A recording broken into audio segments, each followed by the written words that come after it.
tourtereaux sont autorisés à rejoindre le royaume franc où ils se marièrent et vécurent heureux. Telle est l'histoire qui se raconte dans les patios et les tavernes de Tolède, et telle qu'elle, nous vous l'avons contée. Bien sûr, les historiens, les vrais, auraient sans doute quelques rectifications à apporter, mais ceci est précisément une autre histoire.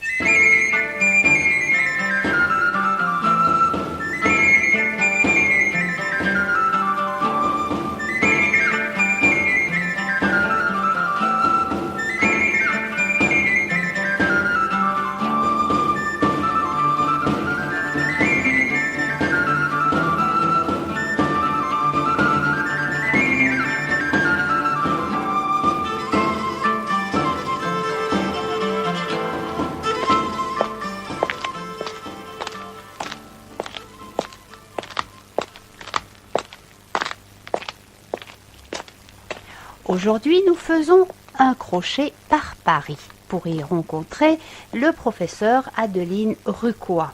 Nous aurions pu la croiser à Saint-Jacques-de-Compostelle, à Roncesvalles, à Toulouse peut-être, dans la basilique Saint-Cernin, grand lieu de convergence vers Saint-Jacques. Nous aurions pu aussi la rencontrer quelque part entre bas et haut Moyen-Âge, sous le règne de Saint-Choël le Grand, ou accompagnant à la reine Urraque, Urraca pour les Espagnols, car Madame Adeline Rucois est, je ne vous l'avais pas encore dit, une des grandes médiévalistes françaises spécialisées dans l'histoire de l'Espagne et de Saint-Jacques de Compostelle.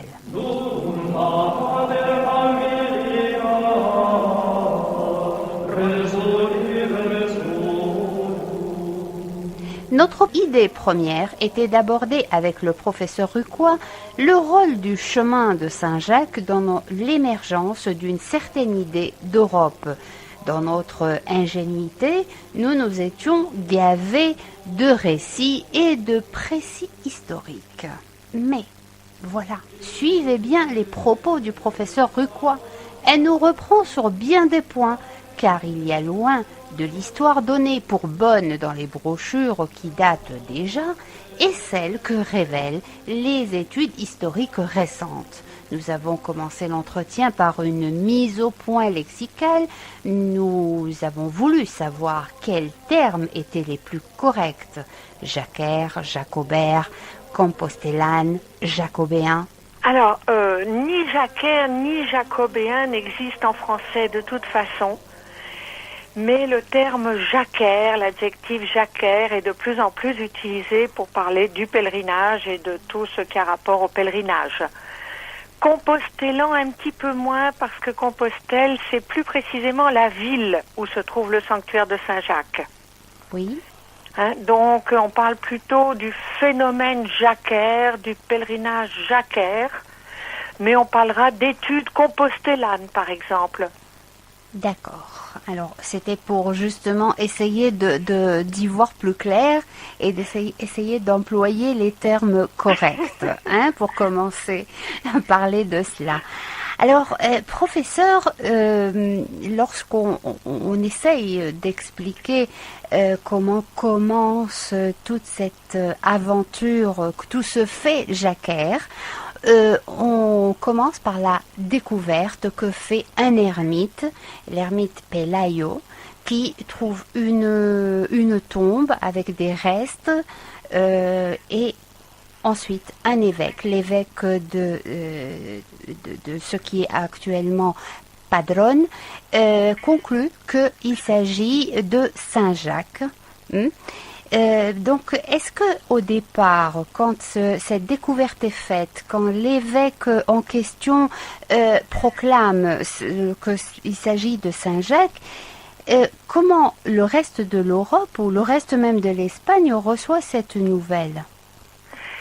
Alors, ce n'est pas l'évêque qui proclame qu'il s'agit de Saint-Jacques. D'après les textes que nous avons, l'évêque Théodomire avertit immédiatement le roi chrétien, bien entendu, c'est Alphonse II, il est à Oviedo, et il va venir, à cet endroit-là, dans cette zone qui est encore rurale, et il va donner dès 834 un diplôme, faire une donation à l'apôtre Saint Jacques, dont il dit qu'il sait que c'est Saint Jacques grâce à une révélation.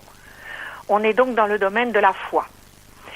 Et c'est probablement depuis la chancellerie royale qu'est diffusée la nouvelle, puisque nous la trouvons dans des martyrologes des années 860, 867, 896, donc en gros 30, 50 ans après la découverte, des martyrologes écrits à Vienne en France dans la vallée du Rhône, à Saint-Germain-des-Prés qui est actuellement dans la ville de Paris, ou encore à l'abbaye de Saint-Gall dans la Suisse actuelle. Et donc ce n'est qu'ensuite que l'Église donne sa bénédiction et accepte cette proclamation royale. Alors l'Église en fait n'a jamais eu son mot à dire vraiment. Le pèlerinage, vous savez, c'est justement une dévotion de laïcs. Ce sont des laïcs qui se mettent en marche pour aller vénérer tel ou tel saint, telle ou telle relique. Ils allaient depuis longtemps, là nous sommes au IXe siècle, ils allaient depuis longtemps à Jérusalem, ils allaient à Rome, et c'est eux qui se mettent en marche vers Saint-Jacques, vers l'endroit où l'apôtre Saint-Jacques aurait choisi de résider. C'est donc un phénomène qui, à l'origine, n'est pas dominé ou contrôlé par les institutions ecclésiastiques. Bien, récapitulons. C'est le roi Alphonse II qui proclame qu'il s'agit des restes de l'apôtre Saint Jacques, pas l'évêque de Illa Flavia. Le pouvoir temporel donc, pas l'Église. Ensuite, le pèlerinage à Saint-Jacques est d'abord, nous dit le professeur Rucois, une dévotion de laïcs.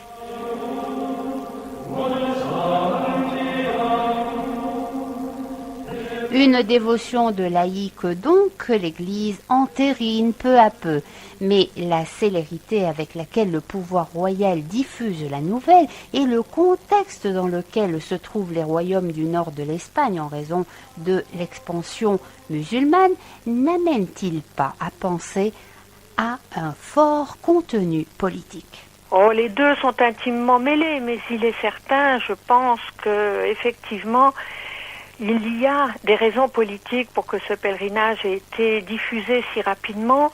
Il y a bien entendu l'invasion musulmane et elle est considérée à l'époque comme prémonitoire de la fin du monde. Donc il faut se rappeler que Saint Jacques est le frère de Saint Jean l'évangéliste à qui on attribue l'Apocalypse. Donc on serait dans un monde comme ça, un peu eschatologique.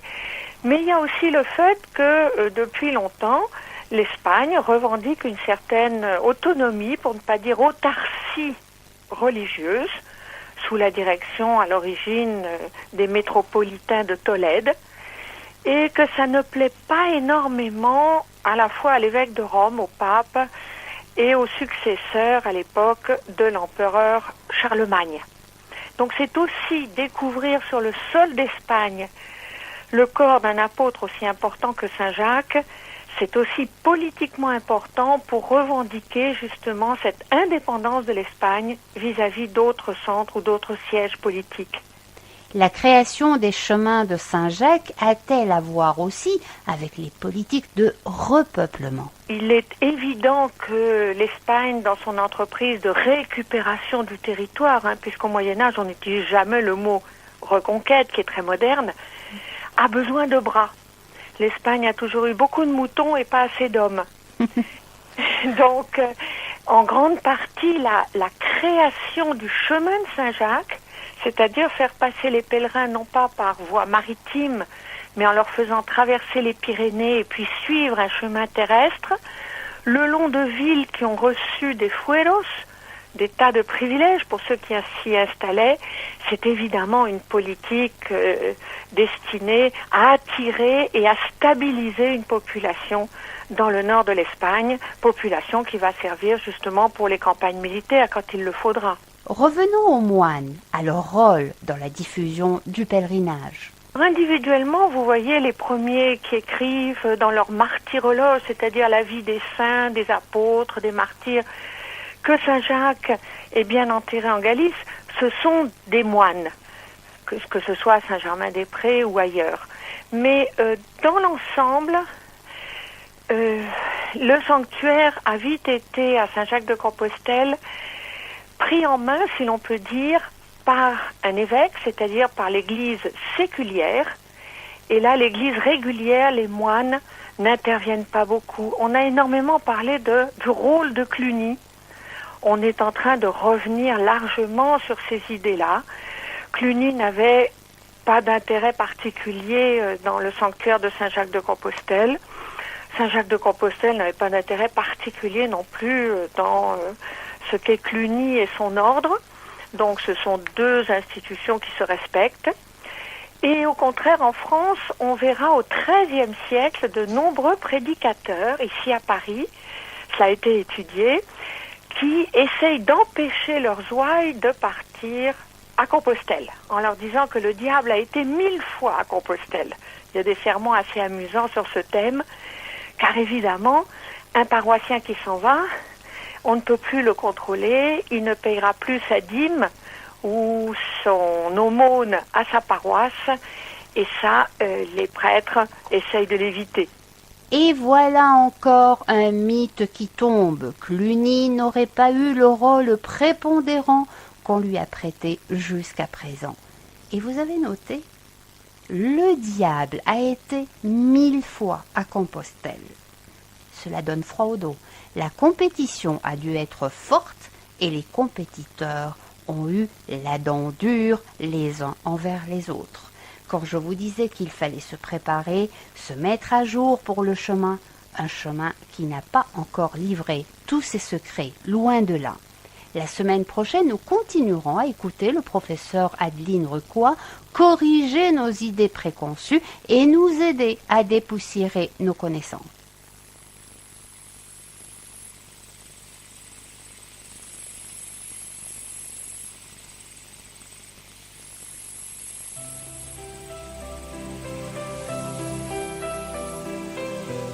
Et nous voilà à la fin de notre escapade.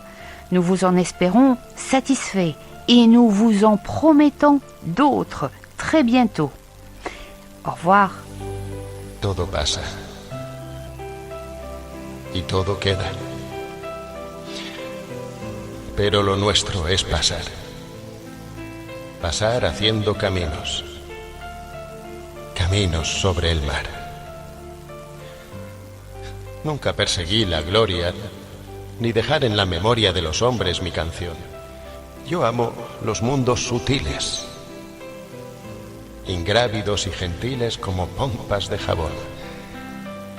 Me gusta verlos pintarse de sol y grana, volar bajo el cielo azul, temblar súbitamente y quebrarse. Nunca perseguí la gloria. Caminante, son tus huellas el camino y nada más. Caminante, no hay camino. Se hace camino al andar. Al andar se hace camino y al volver la vista atrás se ve la senda que nunca se ha de volver a pisar. Caminante, no hay camino, sino estelas en la mar. Hace algún tiempo, en ese lugar donde los bosques se visten de espinos, se oyó la voz de un poeta gritar: caminante, no hay camino, se hace camino al andar. Golpe a golpe, verso a verso. Murió el poeta lejos del hogar. Le cubre el polvo de un país vecino. Al alejarse le vieron llorar. Caminante, no hay camino, se hace camino al andar. Golpe a golpe, verso a verso.